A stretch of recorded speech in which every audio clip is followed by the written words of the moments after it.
trouble is to get out of here, but it's not so bad today for a change.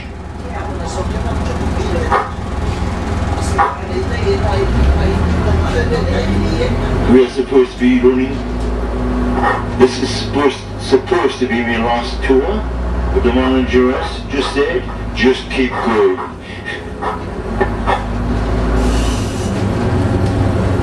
We are now. If you look straight ahead, you've got a good view of the Minster and the great east window on your left between the two buildings there.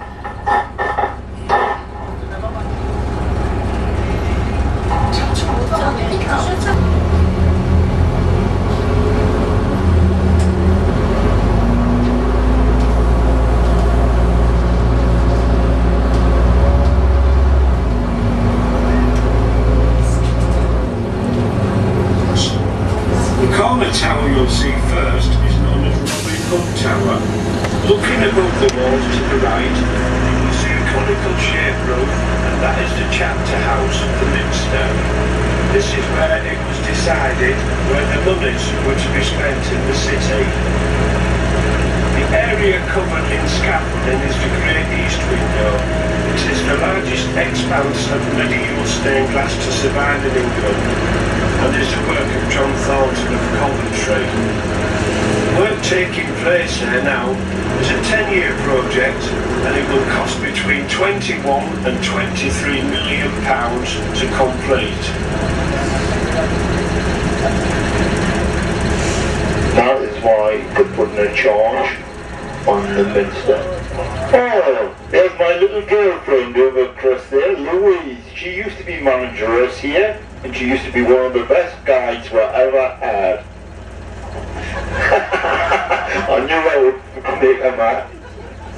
As we approach the traffic lights, look above the rooftops to the right, and you will see the wild men of York on top of another gateway, Monkgate. By his side, stone figures holding boulders, looking ready to deter invaders from attacking the city. Monk Bar is the tallest and the most ornate of the city's bars, and it's the only one to still have a working portcullis. The street we are now travelling down is Monkgate, an area which in medieval times would have been the forest of gold trees.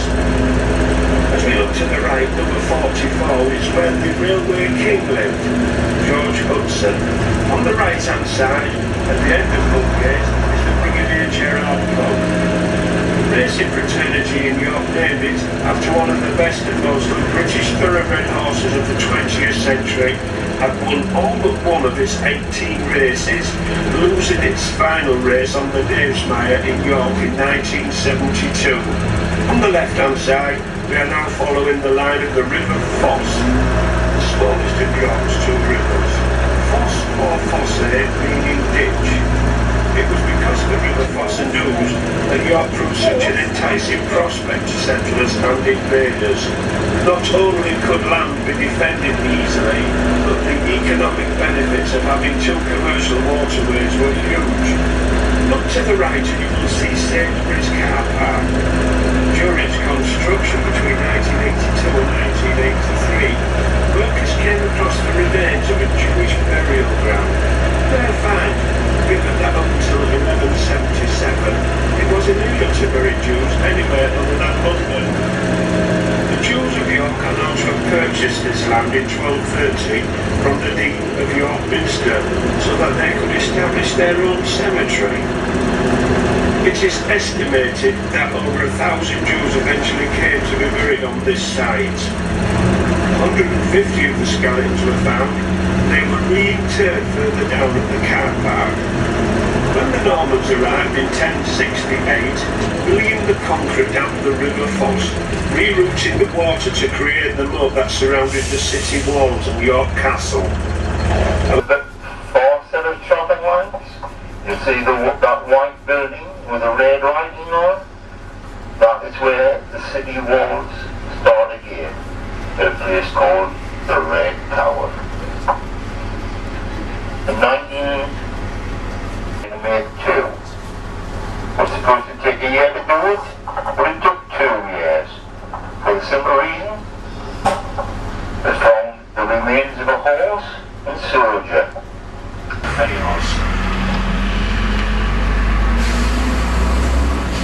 On the right hand side you can now see the beautiful church of St Cuthbert's, one of the oldest churches in York with the exception of York Minster.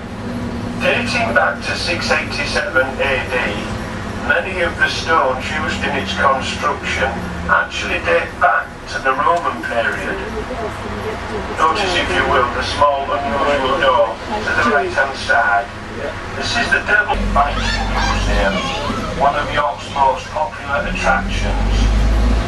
When the old Craven Sweet factory was demolished in 1974 to make way for a new shopping centre, the remains of an old Viking house were uncovered, beautifully preserved in the wet, spongy soil.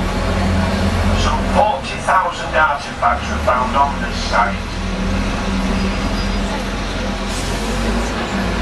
As we turn onto Clifford Street, look to your right and